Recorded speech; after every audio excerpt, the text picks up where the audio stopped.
for your alignment and for the opening of doors that have remained shut. Listen carefully, because what I am about to share with you carries the weight of eternity, the fragrance of divine favor, and the sound of angels preparing to move on your behalf.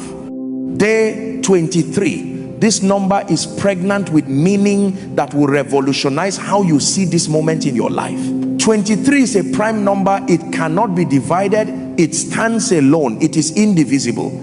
Just as this number cannot be broken down into smaller factors, so shall your destiny be indivisible, your purpose unbreakable, your calling unshakable. The enemy has been trying to fragment your vision, to divide your focus, to break apart what God has joined together. But day 23 declares that what God has made whole shall remain whole.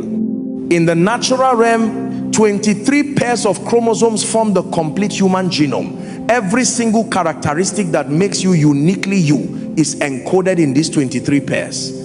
Day 23 speaks to your divine DNA. God encoded purpose into your spiritual genetics before you were born. Jeremiah chapter 1 verse 5 says, before I formed thee in the belly I knew thee, and before thou camest forth out of the womb I sanctified thee, and I ordained thee a prophet unto the nations. Your calling is not accidental. It is chromosomal. It is genetic.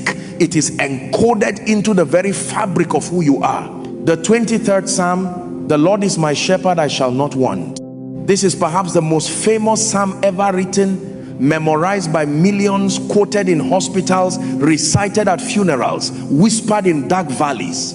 But today, on day 23, you are not just reading it, you are walking into its reality. The Lord is your shepherd. Not was, not will be, but is, present tense, active reality. He is shepherding you right now in this moment through whatever valley you are traversing. He makes you to lie down in green pastures. He leads you beside still waters. He restores your soul. He leads you in paths of righteousness for his name's sake. Yea, though you walk through the valley of the shadow of death, you will fear no evil, for he is with you. His rod and his staff comfort you. He prepares a table before you in the presence of your enemies. He anoints your head with oil. Your cup runs over. Surely goodness and mercy shall follow you all the days of your life, and you will dwell in the house of the Lord forever.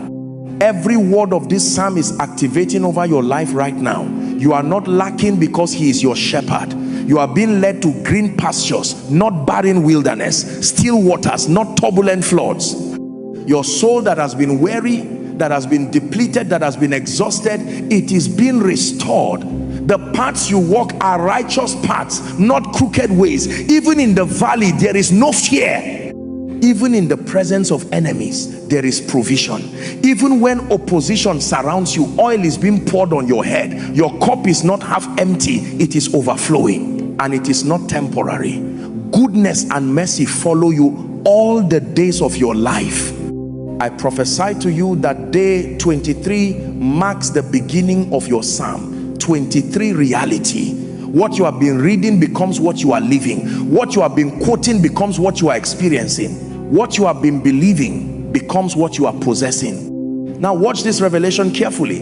In the book of Proverbs chapter 23, Solomon gives us wisdom about dining with rulers, about pursuing wealth with wrong motives, about the importance of wisdom itself. Verse 18 says, for surely there is an end, and thine expectation shall not be cut off. Your expectation shall not be cut off. What you have been expecting, what you have been anticipating, what you have been believing for, it shall not be cut off.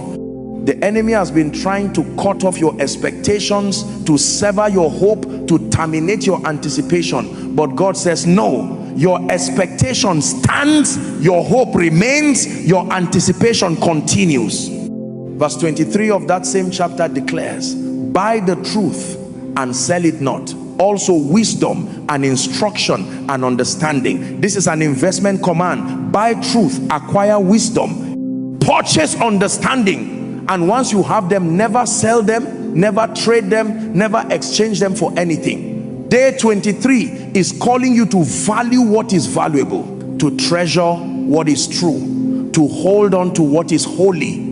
Father in heaven, I stand before you as a priest on behalf of every person whose eyes are scanning these words, whose heart is hungry for breakthrough, whose spirit is desperate for manifestation. I come boldly, not presumptuously, to the throne of grace, knowing that we obtain mercy and find grace to help in time of need. According to Hebrews chapter 4 verse 16, this is our time of need and we are finding grace.